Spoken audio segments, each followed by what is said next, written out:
gostaria de destacar algumas características morais e emocionais de Amã, para que pudéssemos compreender como é dura a vida de alguém que vive em função dos reinos deste mundo.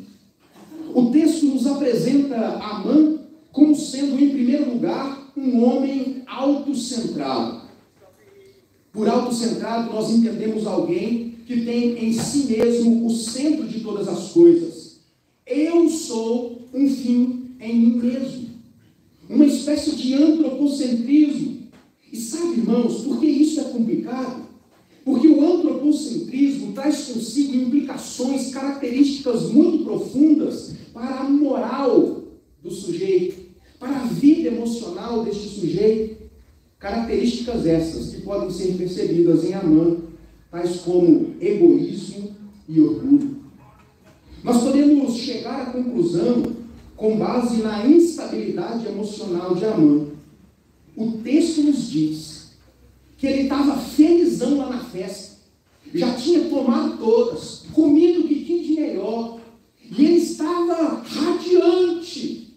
Até que então ele resolve voltar para sua casa. E quando ele sai da casa de Esther, ele vê o seu desafeto Mordecai, aquele que não bateu continência para ele, aquele judeu que contrariou a ordem do rei de prestar reverência, reconhecendo a sua autoridade.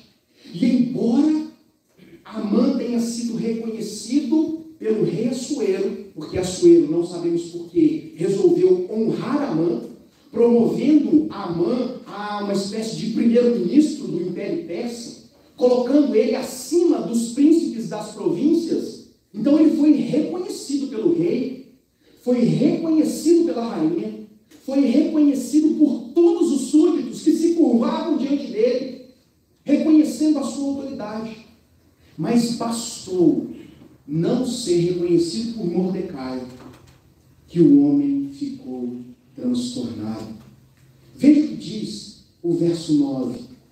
Então, ou seja, depois de ir para a casa de Esther, beber, comer e aproveitar a festa, saiu Amã naquele dia alegre e de bom ânimo. Aqui o hebraico significa, o termo original significa saiu com coração contente. É algo que vinha de dentro para fora. Sabe quando o seu primeiro filho nasce, ou quando os nossos filhos nascem, você está ali naquela expectativa de ver a carinha, graças a Deus os meus parecem com a mãe. Eu falei, que bonitinho. É essa sensação que eu imagino. Alegria que vem do coração. E a mãe então cheia de si, porque eu sou o Amã, só eu fui convidado para o frango com quiabo na casa da rainha Esther. Não leva a sério o frango com quiabo, não. Só eu que fui lá. Só que bastou olhar para Amã, acompanha aí. Quando viu, porém, Mordecai à porta do rei, e que não se levantara, nem se movera diante dele, então encheu-se de furor contra Mordecai. Irmãos, percebam, mesmo que todo o reino reconhecesse a autoridade de Mordecai, a necessidade de reconhecimento desse homem ia a tal ponto que bastou um sujeito, um judeu exilado, não reconhecer a sua autoridade, que a alegria dele foi embora.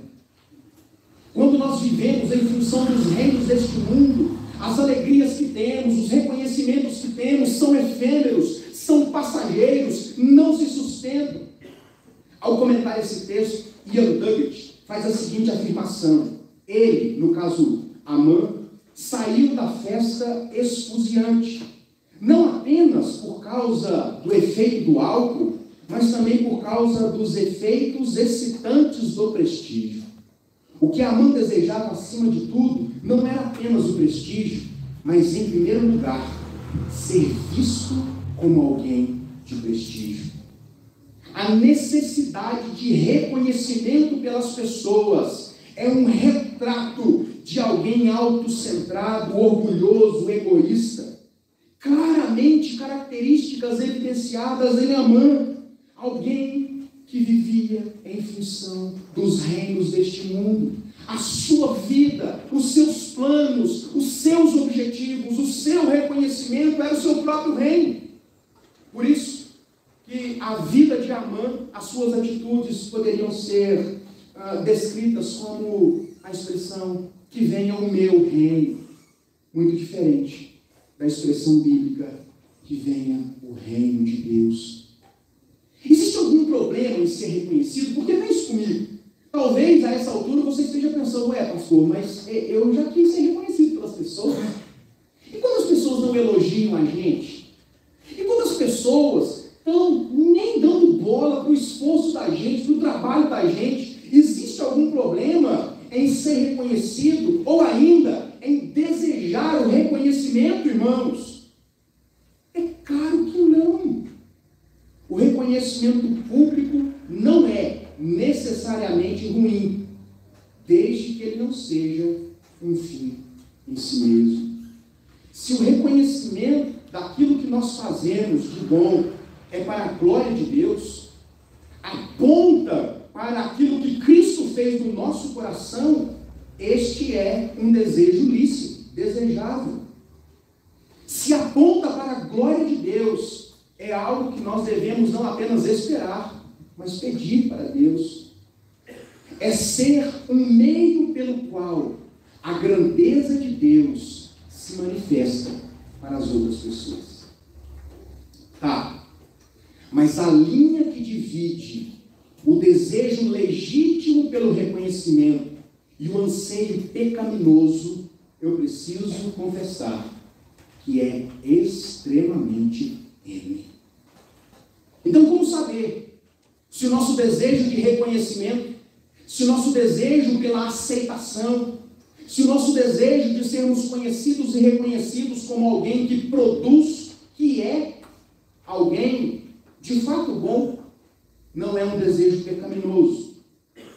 Como saber se nós não estamos pecando, servindo aos interesses desse mundo, esperando o reconhecimento por aquilo que nós fazemos?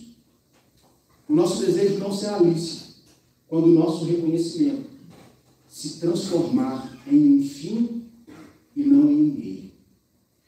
O reconhecimento, irmãos, por aquilo que nós fazemos, por aquilo que somos, o desejo pelo reconhecimento é lícito quando este desejo revela o meio pelo qual a glória de Deus se manifesta na nossa vida, em nos fazer os melhores que nós pudermos ser, na profissão de cada um de nós, com as nossas aptidões específicas, mas que apontam para a glória de Jesus, e não meramente para as nossas qualificações pessoais, como se isso revelasse intrinsecamente o nosso caráter moral, mas deve apontar para a obra de Cristo nos nossos corações.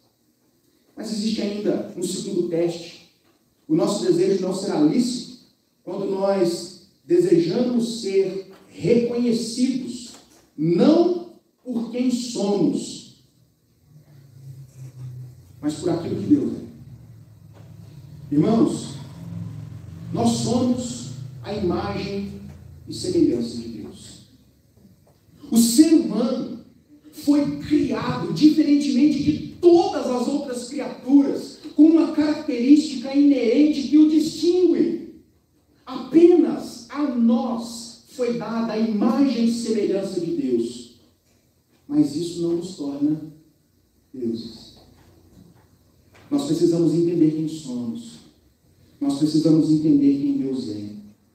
Perceba o quanto um único homem que decidiu não reconhecer a autoridade de Amã já foi o suficiente para transtornar o seu coração e provocar uma mudança drástica no seu humor.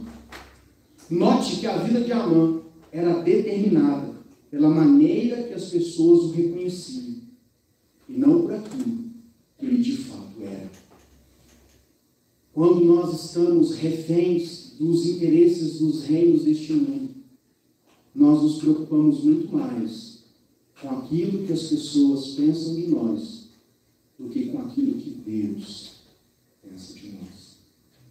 Nós estamos muito mais interessados em agradar a grande massa, e não agradar o Deus das nossas vidas.